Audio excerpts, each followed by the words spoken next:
Clara wandered through the labyrinth of the antique shop, her fingers brushing over dusty relics and forgotten treasures. The air was thick with the scent of aged wood and tarnished metal, an oppressive weight that seemed to stifle her breath. Shadows loomed unnaturally, pooling in corners as if alive. Each object seemed to watch her, their silent whispers brushing the edges of her consciousness. In a dim, forgotten corner, her gaze fixed upon an ornate mirror framed in swirling silver vines, its surface obscured by a hazy film that seemed to shift under her scrutiny. She felt an inexplicable pull toward the mirror, a cold tendril of unease wrapping around her spine. The shopkeeper hesitated before selling it, his weathered face paling as he muttered something about the mirror's complicated history. His warning was vague, his eyes haunted, but Clara dismissed it as superstition. That night, the mirror hung on her bedroom wall, its presence oppressive. Shadows lengthened and twisted unnaturally, stretching across the room in jagged, grasping shapes. At times, Clara thought she saw faint movement within its cloudy surface, but each time she turned to look, the mirror reflected only her dimly lit room. Strange occurrences began to unravel the fabric of Clara's reality. Reflections in the mirror showed fleeting silhouettes, figures that loomed behind her but vanished when she spun around. Whispers echoed in the stillness of the night, a sinister susurration that teased the edge of comprehension. Words she couldn't grasp seemed to twist in her ears, their meaning just out of reach. Sleep became a torment, her nights filled with vivid, horrifying dreams of clawed hands dragging her into the mirror's depths.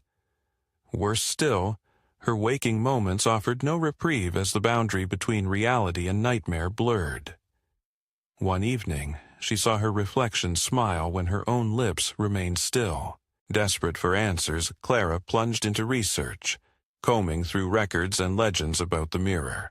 She unearthed chilling tales of its origin, a vengeful spirit trapped within, a soul consumed by envy and rage. The spirit, it was said, fed on the life force of those who gazed too long into its depths, twisting their souls into its prison. The more she learned, the more her fear deepened. The mirror's whispers grew louder, and the shadows in her room seemed to take on solid form, creeping closer with each passing night. Finally, she could bear it no longer. Summoning every ounce of courage, Clara confronted the mirror. As she stood before it, the room grew icy, her breath visible in the air. A chilling voice resonated from the glass, mocking her fear and revealing its dark desire to claim her body, leaving her trapped within its cursed confines.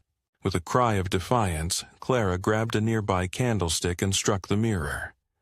The surface shattered with a deafening scream, shards scattering like fallen stars across the room. For a moment, silence reigned, broken only by Clara's ragged breathing. Relief began to wash over her until her gaze fell upon the largest shard of glass. Her reflection stared back, but its smile was wrong, twisted and malicious. Her own face remained frozen in terror. The haunting realization crept over her. The curse was not broken, only past. Her reflection moved independently, tilting its head in a mocking farewell as it faded into the shard's depths. Clara's story faded with her reflection, her presence lingering in the broken glass. The mirror's fragments lay silent but watchful, waiting for the next unwitting soul to piece them together and awaken the spirit once more. In the oppressive quiet of the room, the air seemed to hum with anticipation, promising that the curse was far from over.